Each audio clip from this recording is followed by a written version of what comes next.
to Dad's Divorce Live. I'm Matt Allen, editor of dadsdivorce.com. Today our guest is Pepper Schwartz, a sociology professor at the University of Washington and author of nearly 20 books, the most recent one being The Normal Bar. She also recently wrote an article for CNN that explores the increasing divorce rates in baby boomers.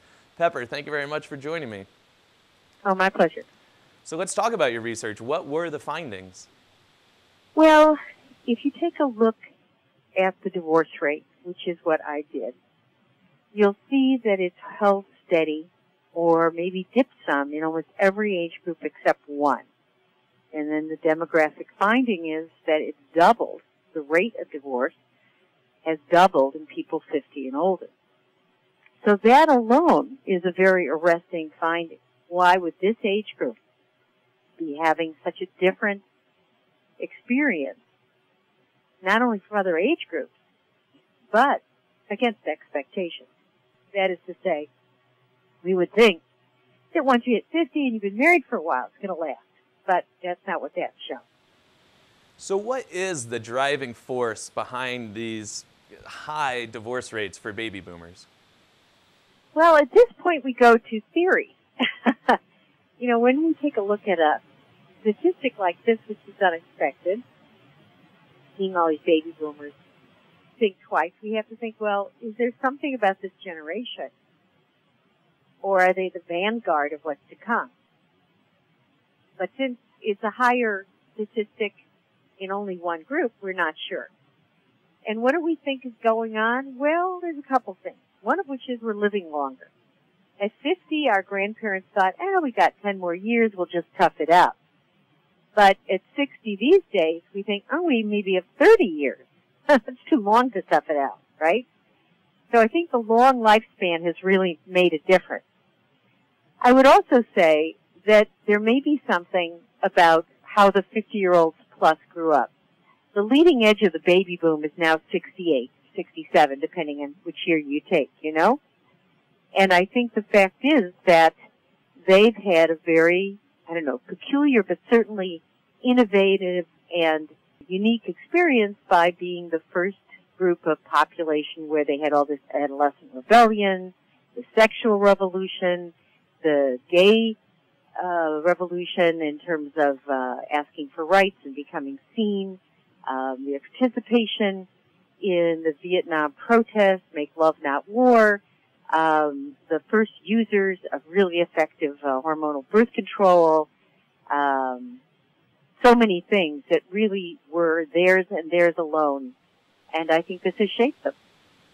In your article, you mentioned you don't feel this cycle will continue for people of a later generation, particularly those that are currently in their 30s. Why is that? Well, I think each generation reacts to the next. The baby boom grew up with parents who were married for a lifetime.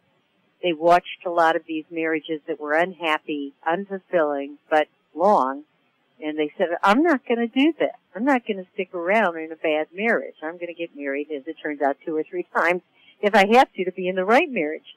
Well, all that's fine for them, but their kids didn't enjoy the experience. The kids saw these divorces and said, I don't want that. I want to be married for a lifetime. I don't want the anger and hurt and economic deprivation that this divorce caused in my life. So they're reacting to people who weren't married long enough, and the baby boomers are reacting to people who were married too long. So obviously, dadsdivorce.com, our audience is primarily male, so this will probably be of interest to our viewers. Does gender play a role in who prompts these divorces? Is the husband or the wife born in this time period, the baby boomers, are they more likely to pursue a divorce than the other? Women are more likely to pursue a divorce. First of all, because sometimes the men say, okay, you file. They're sort of a gentlemanly thing to do.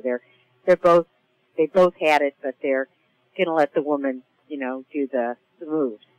But also I think men are willing to put up with more. I think the men also know that they're much more in danger of having their relationship with their kids damaged or severed or at least limited in ways they dearly don't want to see happen. And so they're willing to stick around because they're very afraid of losing contact with those kids, or at least many of them are. Whereas the woman knows that she's got an upper hand, in terms of how the courts treat them. and the expectations, and, you know, a much more continuous thing with what is usually the primary caretaker. And so they're not as intimidated by the fact of their children, the effect on them and their children as the men are.